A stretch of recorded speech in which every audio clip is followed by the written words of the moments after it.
नमस्कार, मैं आपके साथ रंजना रावत और आप देख रहे हैं न्यूज 18 अपडेट। बुलेटिन की शुरुआत करते हैं। सीएम नीतीश कुमार समाज सुधार अभियान पर है और इसी कड़ी में आज भागलपुर में एक सभा को भी संबोधित करेंगे और समीक्षा बैठक भी करेंगे। नीतीश कुमार के समाज सुधार अभियान में शामिल होने पहुंची जीविका दीदी बेहद ही उत्साहित है, जिनसे बातचीत की हमारे सहयोगी आनंद अमृतराज ने। लगभग 1.5 महीने के बाद मुख्यमंत्री नीतीश कुमार एक बार फिर से समाज सुधार अभियान पर निकले हुए हैं और इस कड़ी में आज वो भागलपुर में है। इस वक्त हम आपको तस्वीर दिखा रहे हैं। बड़ी संख्या में महिलाएं, खासकर जीविका दीदी यहाँ पर पहुंची हुई है और जहाँ भी नीतीश कुमार की सभा होती है वहाँ पे जीविका दीदी जरूर पहुँचती हैं और भारी संख्या में पहुँचती हैं। चूँकि शराबबंदी में सबसे महत्वपूर्ण भूमिका मुख्यमंत्री जहाँ भी जाते हैं यही कहते हैं कि जीविका दीदी की भूमिका बेहद महत्वपूर्ण है, क्योंकि समाज को जागरूक करने में जीविका दीदी की भूमिका सबसे ज़्यादा महत्वपूर्ण है। और यही वजह है कि नीतीश कुमार की जब सभा होती है तो जीविका दीदी न सिर्फ उनके भाषण को सुनती हैं बल्कि उन्हें क्या निर्देश मिलता है इस पर भी काम करती हैं। इस वक्त भी कई सारी ऐसी जीविका दीदी यहाँ पर मौजूद हैं। क्या नाम है आपका? पुष्पा कुमार। पुष्पा जी, आप लोग की भूमिका शराबबंदी को लेकर बेहद महत्वपूर्ण है, कैसे लोगों को जागरूक कर रही हैं? पहले हम लोग शराबबंदी में इसलिए पहले जो था कि शराब पी के आते थे गली में या मोहल्ला में, गांव समाज में, ऐसा ज़्यादा ही देखने के लिए मिलता था। तो हम लोग को जब जीविका आया बिहार में तो हम लोग 10 दीदी 15 दीदी 10 दीदी मिल के जो मीटिंग करते थे उसमें हम लोग ये मतलब बोले कि हम लोग को ऐसा करना चाहिए जिसमें कि ये शराब बंद हो जाए। हम लोग 10 दीदी। तो आप लोग कैसे लोगों को जागरूक करते हैं? गाँव में जाती हैं तो कैसे लोगों को जागरूक करती हैं? गांव में जाते थे तो वहाँ पे ये दीदी सबका मतलब हस्बैंड या बेटा ये सब शराब पी के आते थे, बकबक करते थे ये सब क्या है, ये सब में कहाँ जाना है, क्या करना है। तो हम लोग बैठते थे, बैठ के जीविका में जब मीटिंग बैठक करते थे उसमें हम लोग बात रखते थे। इससे ग्राम संगठन में बात रखे और सारी दीदी एक साथ होके हम लोग इससे बदलाव हुआ। आपका नाम क्या है? मानुषी देवी। मंत्री, आप सीएम की जो सभा में आई हैं तो आप क्या चाहती हैं, सीएम से क्या सुनना चाहती हैं इस सभा में? सुनना चाहते हैं यही कि समाज में जो सुधार हो रहा है उसको और अच्छे से सुधार और अच्छे से मतलब उसको किया जाए। अच्छा, शराबबंदी के बाद बदलाव देखती हैं समाज में? बहुत बदलाव देखते हैं। जैसे हम लोग हर ग्राम संगठन में जाते हैं, वहाँ पे गांव के सारी गरीब दीदी आ ही जाती है, सम्मिलित रहती है। तो वहाँ पे हम लोग सारी दीदी से बात करते हैं कि किसी दीदी के हस्बैंड अगर शराब पीते हैं, पीना छोड़ दिए हैं या पी रहे हैं, शराबबंदी के कारण शराब तो नहीं मिल रहा, तो बहुत दीदी ऐसी है जिनके हस्बैंड शराब पीते थे, वो दीदी लोग बहुत खुश है शराबबंदी से। जाहिर सी बात है, नीतीश कुमार जब भी किसी समाज सुधार अभियान में किसी जिला में जाते हैं तो सबसे ज़्यादा फोकस उनका जीविका दीदी पे ही होता है, क्योंकि इनकी भूमिका बेहद महत्वपूर्ण है। क्योंकि गाँव में जाकर लोगों को जागरूक करना भी सबसे बड़ी बात होती है, जिसमें महत्वपूर्ण रोल अदा कर रही हैं जीविका दीदी। कैमरामैन सुबोध के साथ आनंद अमृतराज, न्यूज 18 नेटवर्क, भागलपुर। शादी के समय पति के साथ 7 फेरा लेते हुए 7 जन्मों तक का साथ निभाने का वादा करने वाली पूर्णिया की पूजा देवी शादी के 15 साल बाद घर छोड़कर प्रेमी के साथ फरार हो गए। फेसबुक के प्यार के चक्कर में 4 बच्चों की मां पूजा ने अपने रोते बिलखते परिवार को छोड़ दिया। छोटे छोटे चारों बच्चे मां के बगैर काफी परेशान हैं। छोटे छोटे नौनिहाल अपनी मां से गुहार लगा रही हैं कि वो जल्द वापस आ जाए। पति विनोद कुमार उनका कहना है कि पूजा देवी का फेसबुक से गुरुग्राम के एक व्यक्ति से प्यार हुआ और वह रात में अचानक घर छोड़कर फरार हो गए। विनोद भी अपनी पत्नी से गुहार लगा रहा है कि बच्चों के लिए वह घर वापस आ जाए। और अधिक जानकारी दे रहे संवाददाता कुमार प्रवीण। बिना माँ के बच्चों की क्या हालात होती है ये आप खुद समझ सकते हैं। और ये 4 छोटे छोटे बच्चे हैं जिनकी माँ इन्हें छोड़ के चली गई है और इससे किस तरह की परेशानी होती है। इनके पति भी हैं यहाँ पे और चारों छोटे छोटे बच्चे हैं, किस तरह से रह रहे हैं। आइए हम बात करते हैं इन लोगों से और क्या ये बच्चे चाह रहे हैं। क्या नाम हुआ आपका? विनोद कुमार। क्या हुआ था? आपकी पत्नी का नाम क्या है? पूजा देवी। क्या हुआ था, कैसे वो चली गई? वो अपने आप ही एकाएक ही चली गई 10 तारीख 2021 को रात में। उसके बाद हम लोग बहुत खोजबीन किए, पता भी चला मगर वो आना नहीं चाह रही है। अच्छा, तो अभी क्या परेशानी है? बहुत परेशानी है। हम अपना बिजनेस देखें कि बाल बच्चों को संभालें कि खाना बना के खिलाएं कि क्या करें। कितने बच्चे हैं? 4 बच्चे हैं। तो कैसे उसको संभालते हैं? उसको कभी हम अपने से बना के देते हैं, कभी होटल से ला के देते हैं, कभी मालों दे देती है। यानी बहुत ही दिक्कत से भी हम लोग रहते हैं। क्या कहना चाहेंगे? मैं कहना यही चाहूँगा कि तुम जहाँ कहीं भी हो कम से कम बच्चे के लिए आ जाओ, उनके भविष्य के लिए आ जाओ। 4 बच्चे का भविष्य बर्बाद हो रहा है। ये छोटे छोटे बच्चे हैं, आइए इनसे भी बात करते हैं। क्या नाम है बेटा? मेरा तीनों। अच्छा, क्या हुआ था? मम्मी भाग गई। अच्छा बाबू कितना मिस करते हो? कैसे मम्मी को खूब याद करती हो? हाँ। अच्छा, क्या कहना चाहती हो मम्मी को? हम मम्मी को कहना चाहते, मम्मी तुम आ जाओ घर प्लीज। डुगू रोता है? डुगू रोता है। और क्या नाम है आपका? मेरा टिन्नू। आपका नाम? डुगू। अच्छा, क्या कहना चाहेंगी मम्मी? मम्मी प्लीज आ जाओ। क्या परेशानी होती है? बहुत परेशानी। कितना मिस करती मम्मी को? बहुत। आपका नाम क्या हुआ? गिन्नी अच्छा, कैसे ये भाई बहनों को संभालते हैं मम्मी को वगैरह? संभालते हैं, इधर होता है, बहुत होता है मम्मी के बिना। तो कैसे संभालते हो? संभालते हैं तो खाना पीना ही नहीं खाता ठीक से। तो घर की अभी क्या हालत है?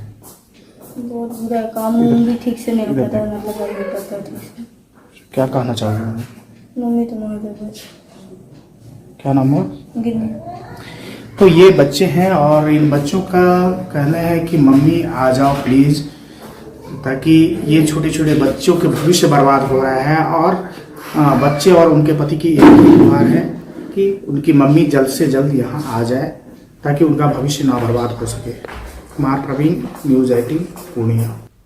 उधर गोपालगंज में ऑर्केस्ट्रा में काम करने वाली नर्तकी का शव रेलवे ट्रैक के पास से बरामद किया है। घटना मानसागर रेलवे स्टेशन के पास की है। शव के पास शराब की बोतल और युवती के सूटकेस भी मिला है। रेप के बाद हत्या की आशंका जताई जा रही है और अब तक मृतक की पहचान नहीं हो सकी है, लेकिन शव के पास मिले मेकअप के सामान और सूटकेस में मिले कपड़े के आधार पर युवती के ऑर्केस्ट्रा में काम करने की आशंका जताई जा रही है। फिलहाल पुलिस मामले की जांच में जुट गई है। साथ ही रेप के बाद हत्या की पुष्टि के लिए पोस्टमार्टम रिपोर्ट का इंतजार किया जा रहा है। यहाँ पर बैग मिला हुआ है, वहाँ पे दारू का बोतल है, वहाँ बहुत तरह का सामान उसका बिखरा हुआ है। सरकार शराबबंदी लागू करने के लिए लगातार समीक्षा बैठक कर आम लोगों से अपील कर रही है कि अपने क्षेत्र में शराब कारोबारी की सूचना दें। आपकी जानकारी गुप्त रखी जाएगी, लेकिन सरकार के इस अपील का पालन करना दरभंगा के माधोपुर गांव निवासी को महंगा पड़ रहा है। जब से ग्रामीणों ने शराब कारोबारी की सूचना देकर पकड़वाने का काम किया है, तब से शराब कारोबारी उन्हें धमकी दे रहे हैं और पुलिस मदद की जगह उन लोगों को कारोबारी का संरक्षण देने के आरोप में नाम देकर परेशान कर रही है।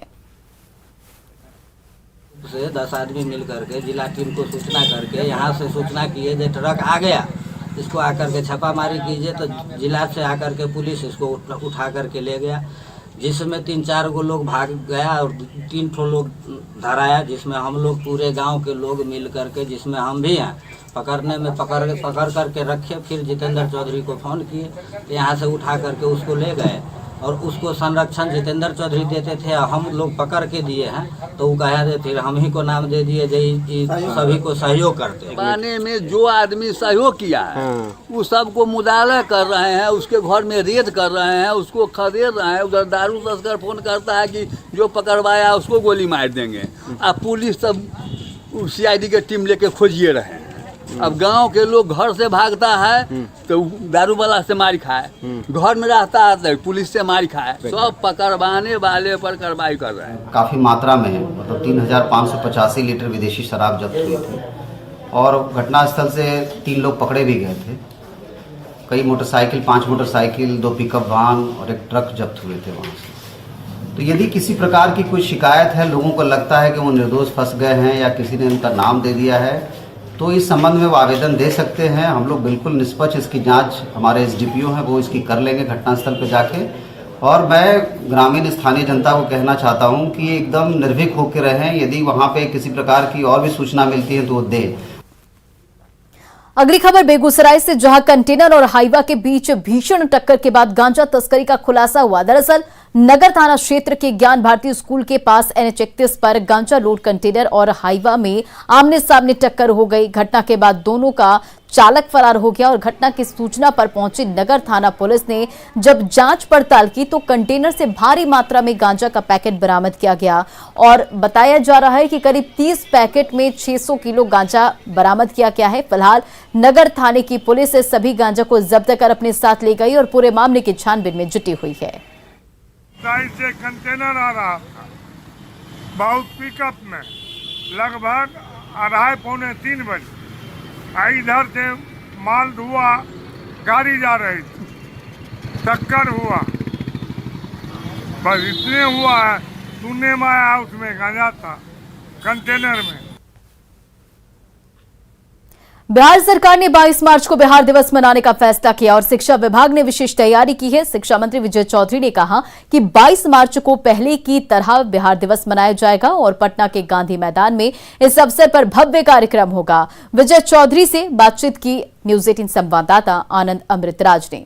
बिहार में एक बार फिर से बड़े पैमाने पर बिहार दिवस मनाने की तैयारी राज्य सरकार ने कर ली है। हमारे साथ शिक्षा मंत्री विजय चौधरी हैं। सर, कोरोना के कारण ये कार्यक्रम नहीं हो रहा था पिछले कुछ वर्षों से, इस बार आप लोगों ने विशेष तैयारी की है, कैसा होगा बिहार दिवस का कार्यक्रम? बिहार दिवस पूर्व की भांति शानदार ढंग से मनाया जाएगा और हम सभी समझ सकते हैं कि बिहार दिवस एक तरह से बिहार प्रदेश का जन्म दिवस है। तो जब कोई एक व्यक्ति हम लोगों में से अपना जन्म दिवस जितने उत्साह से मनाता है तो यह तो हम सभी बिहार वासियों का फर्ज है कि अपने प्रदेश के जन्म दिवस को उत्साह के साथ मनाएं। और मुझे प्रसन्नता इस बात की है कि शुरू से ही इस दिवस का सरकार के तरफ से आयोजन का नोडल डिपार्टमेंट शिक्षा विभाग रहता है। तो इस बार भी हम लोग पुराने ढंग से, आकर्षक ढंग से बिहार दिवस मनाने का हमने फैसला लिया है। और आपको मालूम है कि पिछले 2 वर्षों से कोरोना संक्रमण के प्रकोप के कारण हम लोग इस सामूहिक आयोजन को मूर्त रूप नहीं दे पा रहे थे और इसे एक तरह से सांकेतिक रूप में कोई अति छोटा लघु कार्यक्रम के रूप में किया जाता था। इस बार सौभाग्य से कोरोना संक्रमण अभी नियंत्रण में है और हम लोग इसको शिक्षा विभाग की तरफ से सरकार से भी, माननीय मुख्यमंत्री जी से भी बात हो चुकी है और हम लोग इसको बड़े पैमाने पर मनाएंगे। तो हमारा भी अपील है इस बार भी, चूँकि 2 साल कोरोना के कारण नहीं मना पाए थे, कि लोग पूरे उत्साह से पूरे देश और पूरी दुनिया के हर कोने में जो बिहारवासी जहां भी हैं इस दिवस का आयोजन करें और उन सबों को हमारी अग्रिम शुभकामनाएं। तो बिल्कुल 22 मार्च बिहार दिवस के अवसर पर बिहार ही नहीं बल्कि उन जगहों पर भी कार्यक्रमों का आयोजन किया जाएगा जहां पर बिहार के लोग रहते हैं और सरकार ने इसके लिए तैयारी भी पूरी कर ली है। कैमरा पर्सन दीपक के साथ शैलेंद्र, न्यूज 18 पटना। और अब बात घास से बनी ज्वेलरी की। मधुबनी में सिक्की आर्ट से जुड़ी कुछ युवा कलाकारों ने अपनी क्रिएटिविटी की बदौलत सिक्की घास से रंग बिरंगी चूड़ियां बनाने का काम शुरू किया है।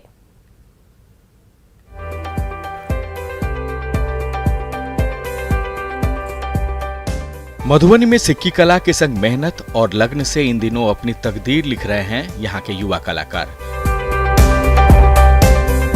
कल तक जहां सिक्की से मधुबनी में डलिया, डोलची और सामान ही बनाए जाते थे, उससे ऊपर उठकर युवा कलाकारों ने सिक्की कला को नया आयाम दिया है। मुनाफे का बाजार देखते हुए अब घास से यहां ज्वेलरी बनाई जा रही है। सिक्की आर्ट से जुड़े कुछ युवा कलाकारों ने अपनी क्रिएटिविटी की बदौलत सिक्की घास से जहां रंग बिरंगी चूड़ियां बनाने का काम शुरू किए हैं, वहीं आकर्षक ईयररिंग्स भी डिजाइन कर रहे हैं। खास बात यह है कि सिक्की घास वाली ज्वेलरी का महिलाएं, खासकर युवतियों में अच्छा खासा क्रेज देखा जा रहा है, जिससे कलाकारों में अच्छी आमदनी की आस जगी है।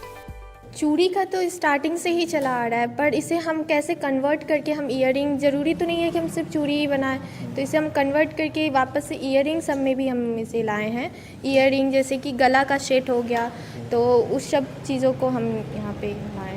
इसका क्या बाहर इसका डिमांड है काफ़ी? हाँ, काफ़ी अभी डिमांड चल रहा है इसका, और इसका ये है कि ये जल्दी ख़राब भी नहीं होता ना, इसका कलर नहीं जाता है। दरअसल इन युवा कलाकारों की पॉजिटिव पहल से पहले तक सिक्की आर्ट से जुड़े ज्यादातर कलाकार परंपरागत रूप से मौनी और पौती के अलावा सजावट की वस्तुएं ही तैयार करते रहे हैं। ऐसे में सीमित ग्राहकों तक ही इनकी पहुंच थी, लेकिन घास वाली ज्वेलरी ने सिक्की आर्ट की चमक बढ़ा दी है। ट्रेनिंग का भी काफ़ी वर्कशॉप वगैरह भी चलाती हैं, जिससे गांव की बाकी महिलाएं और बच्चियां भी सिक्की आर्ट में धीरे धीरे वो भी दक्ष हो रही हैं, और यहाँ जो मधुबनी की जो कला है वो और ज़्यादा मजबूत और समृद्ध हो रही है। अमित रंजन, न्यूज़ 18 मधुबनी। झारखंड में गुटखा पान मसाला पर प्रतिबंध के बावजूद धड़ल्ले से इसकी बिक्री हो रही है। रांची के अंतर्राज्य बस अड्डे पर न्यूज़ 18 के कैमरे में कई दुकानदारों की गुटखा बेचे जाने की तस्वीर कैद हुई है। मौके से ज्यादा जानकारी दे रहे हमारे सहयोगी निरंजन।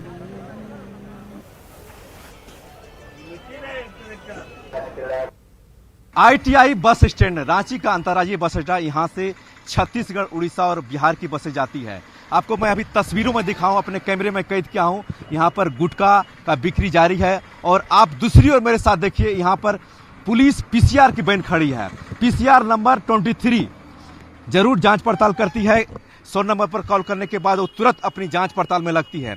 लेकिन आप तस्वीर में एक तरफ देखिए, यहाँ पर PCR के जो अधिकारी हैं रविंद्र कुमार यहाँ पे खड़े हैं, और झारखंड पुलिस के ये रविंद्र कुमार ये हैं, इनका बैच नंबर है 2140, और दूसरी तरफ यहाँ गुटखा का बिक्री जारी है। हम इनसे ये बात करेंगे कि सर, तंबाकू का जो बिक्री पर प्रतिबंध लगाया गया है, आप देखिए कैमरे के सामने, आप अरविंद जी आप कैमरे के सामने हैं, आप हमारे पदाधिकारी से बात, हाँ पदाधिकारी से तो बात करेंगे ही। आप ये बताएं कि सर, गुटखा का रोक जारी है, लेकिन आपके ठीक सामने गुटखा की बिक्री हो रही है, जबकि स्वास्थ्य विभाग इसको लेकर के जागरूकता अभियान भी चलाया है और प्रतिबंध है ये। सर, आप इस पर क्या कहेंगे? नहीं कुछ बोल रहे हैं, और कैमरे से के पीछे इन्होंने भाग रहे हैं, और अब ये दुकानदार से सवाल यह कर रहे हैं कि अब भाई तुम गुटखा क्यों बेच रहे हो? सर कुछ तो बोलिए आप।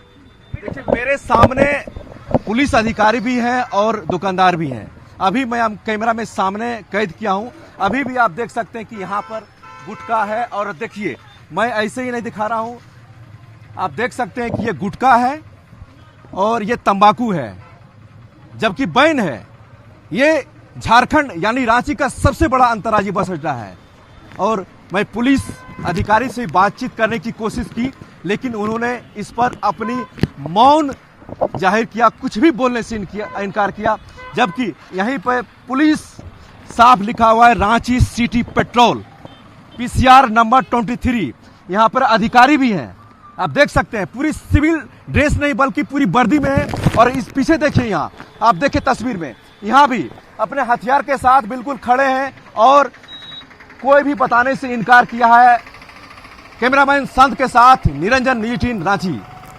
और इधर देवघर बाबा बैजनाथ मंदिर में सदियों पौराणिक परंपरा निभाई गई। बैजनाथ मंदिर प्रांगण में मौजूद सभी 22 मंदिर के शीर्ष पर स्थापित पंचशूल को उतारा जा रहा है।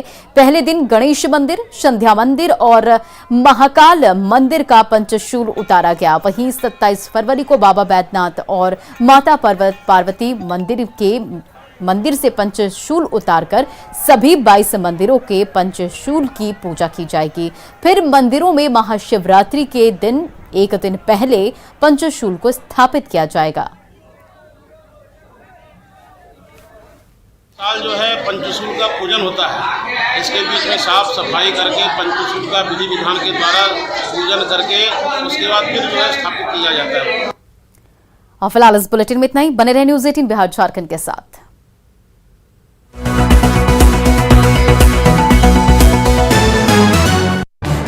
इस न्यूज हेडलाइंस के प्रायोजक पेट सफा आयुर्वेदिक जून।